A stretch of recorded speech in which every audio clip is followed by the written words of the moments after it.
Hello, ஏண்டா பழனியப்பா, நான் மலர் பேசுகிறேப்பா. 2 நாளாச்சு. 2 நாளில் காசு கொடுக்குறேன்னு சொல்லிவிட்டு ஒரு கூட மீன் கொடுத்தவனுக்கு உன் வீட்டில் ஏதோ ஃபங்க்ஷன் சொல்லிவிட்டு மறுநாள் கொடுக்குறேன்னு சொன்னல.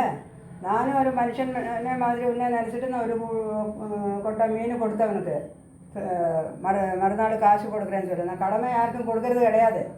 எங்கடா காசு? ஒரு வாரம் ஆச்சு 2 நாளுன்னு சொல்லிவிட்டு. எனக்கு இப்போ இன்றைக்கே என் காசுக்கு வரணும். நான் இன்றைக்கி சாயந்தரம் என் பையனை அனுப்புகிறேன். காசு கொடுத்து அனுப்பு. இன்னும் 2 நாள் ஆகுமா? அதெல்லாம் எனக்கு தெரியாது.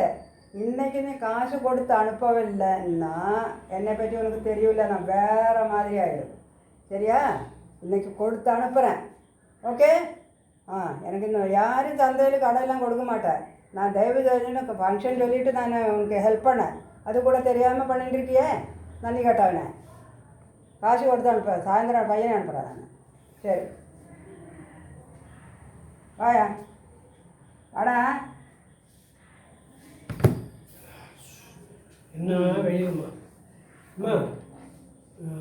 கூடெல்லாம் காலியாக தான் ஆயிடுச்சு. நல்ல வியாபாரமா? ஆமாம்மா, மீன் முக்கால்வாசி விற்றுட்டேன். அதில் கொஞ்சம் மீன் வந்து காஞ்சி போச்சு அடிக்கிற வெயிலில். முக்கால்வாசி விற்றுட்டேன். கொஞ்சம் காஞ்சி போச்சு. சரி, அங்கேயே சந்தையில் கொட்டிட்டு வந்துட்டேன். என்னது காஞ்சி போச்சுமா? அதனால் அங்கேயே கொட்டிட்டு வந்துட்டேன். வேண்டாம் அறிவு கட்டவனே. காஞ்சி போச்ச மீன் தான்டா பணம். காஞ்சி போச்ச மீன் சந்தையில் கொட்டியா? உனக்கு அது கூட தெரியாதா? காஞ்சி போச்ச மீன் நல்லா உப்பு தேய்ச்சி காய வச்சு அதுதான்டா கருவாடு. அதுக்கு தான்டா பணம். அது எப்படி அங்கே கொட்டிட்டு வருவனே? கருவாடுன்னு சொல்ல வேண்டாம் நீங்கள். இவ்வளோ நாளாக மீன் விட்டு அது கூட தெரியாது அறிவு கட்ட முண்டோம். அறிவு இருக்கவனுக்கு மண்டையிலேருந்து என்னத்தை துண்ணுற? தெரியாது அவனுக்கு? இவன் ஒருத்தன் கடமை காசு வாங்கிட்டு கொடுக்காம இருக்க, நீ இப்படி சந்தையில் காசையை கொட்டிட்டு வந்திருக்க. எங்கே பாருங்க நான்? நீ முன்னாடி நிற்காத, போடா முன்னாடி நிற்காத.